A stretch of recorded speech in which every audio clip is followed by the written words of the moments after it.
Oh! 12! Alors, mon nom, ici, on m'appelle Sensei Martin Réaume. Alors, bien sûr, mon prénom, c'est Martin.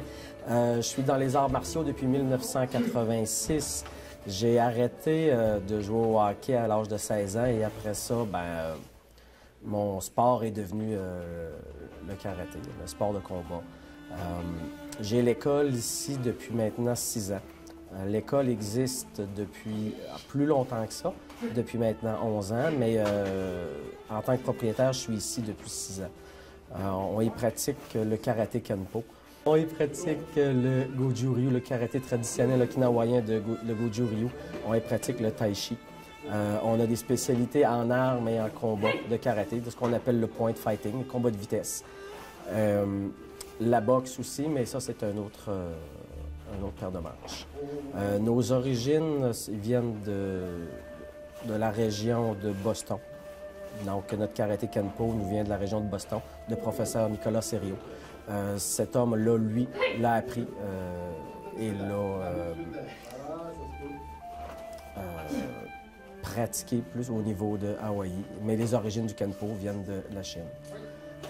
Le Kenpo peut s'écrire de deux façons différentes. Donc, on peut l'avoir avec un N, K-E-N-P-O, ou K-E-M-P-O.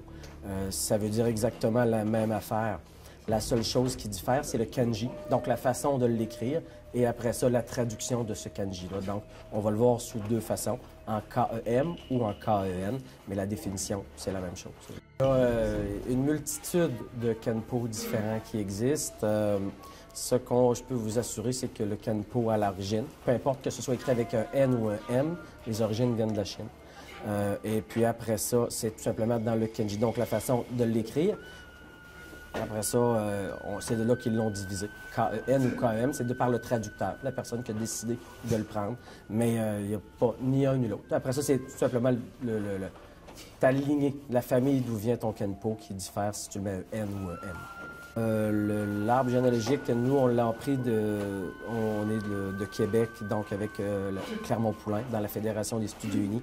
Après ça, notre famille vient de professeur Serio, qui, lui, l'a eu que je me trompe pas, là, pour pas avoir l'air fou, professeur William Chow. Et après ça, qui se redivise avec Robert Trias et James Smith aussi à la fin. Donc, ça nous revient d'à peu près autour de 1946, dans l'arbre généalogique, là, avec professeur James Smith aussi. Il faut remettre dans le contexte que les arts martiaux nous ont été transmis, donc ramenés sur le continent ici, de par la Deuxième Guerre mondiale. Donc, après ça, ça a pris différentes routes sur différents professeurs. Donc, il y a énormément de systèmes de Kenpo à travers le monde. Moi, je suis Kenpo. J'ai toujours pratiqué le karaté Kenpo depuis 1986. Mais tranquillement, avec les années, on a étudié différents systèmes. Là. Donc, j'ai été travailler en Tai Chi, j'ai été travailler maintenant, on travaille aussi en Goju-Ryu. Ça nous permet d'ouvrir les horizons et non pas seulement d'utiliser que le Kenpo, mais les arts martiaux plus en général.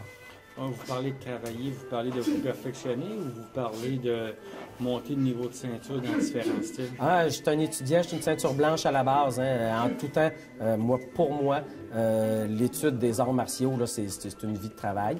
Je vais étudier tout le temps, peu importe c'est quoi. Mais pour moi, j'aime apprendre. Donc, c'est le principe, c'est d'avoir une étude sur différentes choses en tout temps.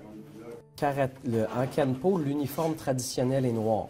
Le débutant commence avec le kimono blanc, donc qui représente la pureté, ou pour pas dire l'innocence, mais vraiment la pureté.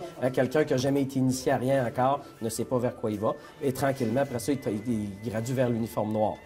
Lorsqu'on a vu les démonstrations avec les jeunes qui avaient les logos rouges et le logo rouge dans le dos, eux, ça font partie maintenant de l'équipe de compétition de karaté qui représente professeur Serio. Donc, elle porte son nom. Et puis, eux, ils ont le kimono et noir et blanc. Donc, en kata traditionnel, le fond en blanc. Et lorsqu'on passe au niveau des armes ou du karaté acrobatique, bien là, ils portent souvent le noir. Je ne vous dis pas qu'il n'y a pas certains avantages à pratiquer la compétition. Par contre, quelqu'un qui veut pratiquer les arts martiaux sans compétitionner, c'est correct et c'est possible. Quelqu'un qui veut aller plus loin dans le sport, parce que quand on parle de compétition, on parle de karaté plus sportif. Donc, on amène les gens à un niveau plus sportif. C'est totalement ouvert. Puis ici, ben, on a une équipe de compétition qui est très forte et puis qui se promène au niveau national puis international. Donc, je peux pas vous dire qu'on le pousse pas, mais oui, on le pousse.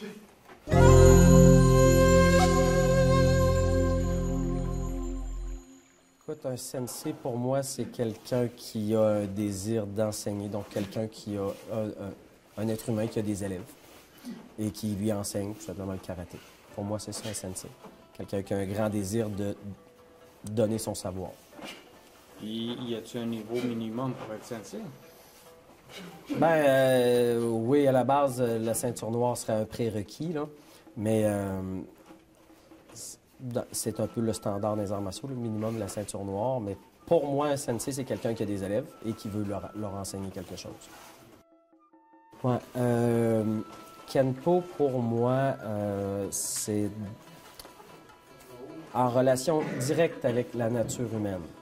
Ce qui veut dire qu'on va aller rechercher chez la personne les meilleures qualités athlétiques, les meilleures qualités spirituelles de chaque personne.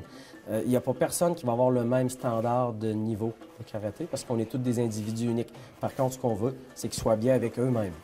Donc, on va aller rechercher chez eux le meilleur possible. Dans notre sport, il y a toujours le côté physique, donc le côté développement des capacités physiques, de la bonne mise en forme de chaque personne. C'est pas grave de vieillir, mais c'est important de vieillir en bonne santé. Donc, on va rechercher chez les gens ce côté au niveau physique. Donc, les amener dans une meilleure forme.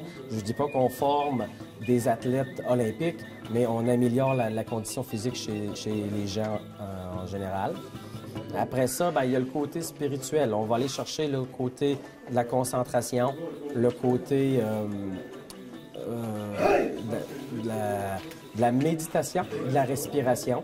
Ça, c'est les côtés plus qu'on va travailler chez les gens. Peut-être plus au niveau, la différence entre art et sport, c'est peut-être plus la personne qui parle présentement. Parce que le côté art martial est quand même important, mais c'est dans ma façon de parler de tous les jours, là.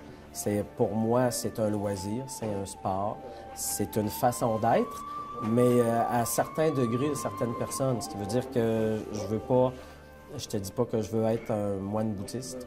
Je veux pas... les gens ici viennent pour différentes raisons. Certains viennent pour le côté art martial, pour développer leur concentration, pour développer leur moi personnel. D'autres viennent plus pour le côté sportif.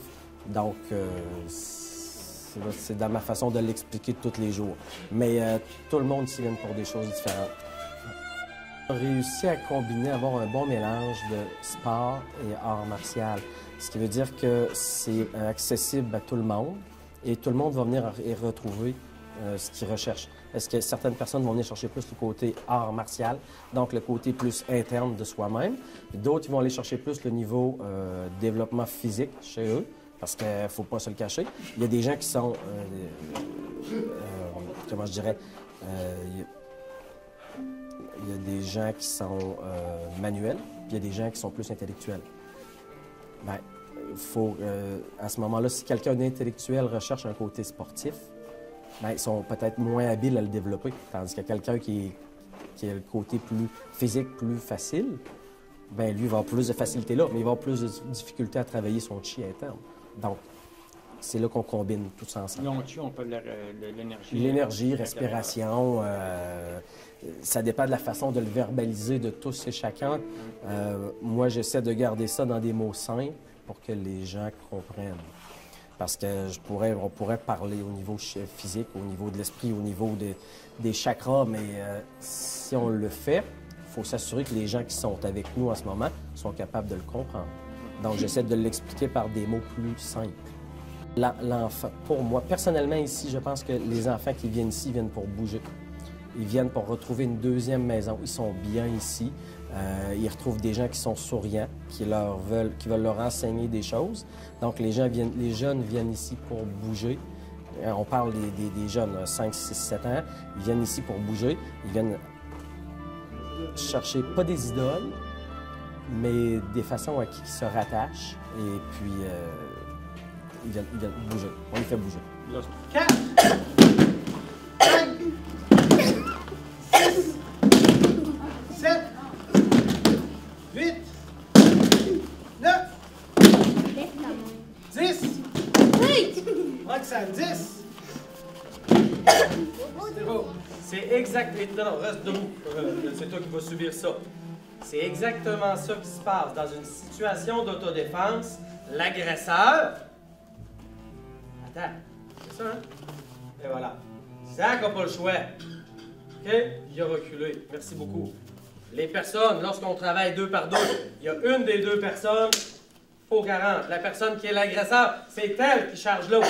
Comment est-ce que tu peux réagir à une situation d'autodéfense si ici, tu te pratiques, puis c'est super bien.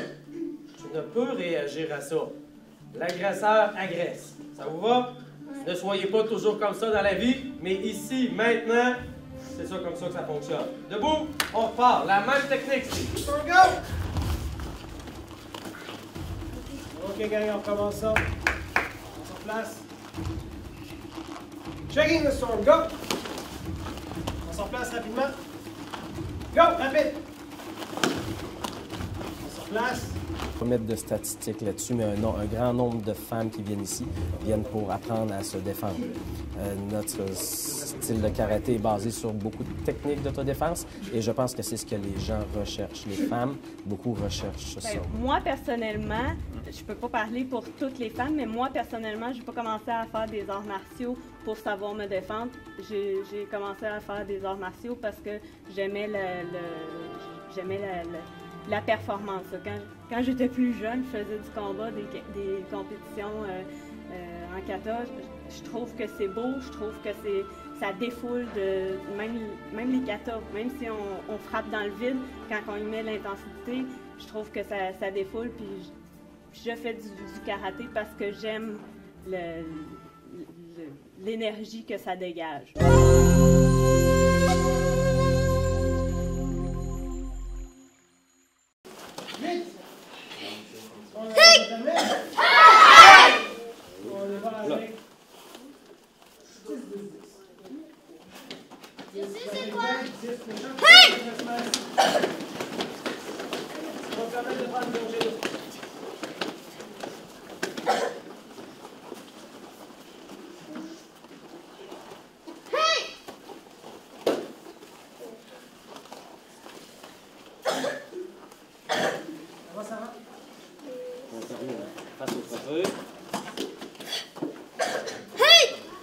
Là, t'as quel âge comme ça? 6 ans. 6 ans,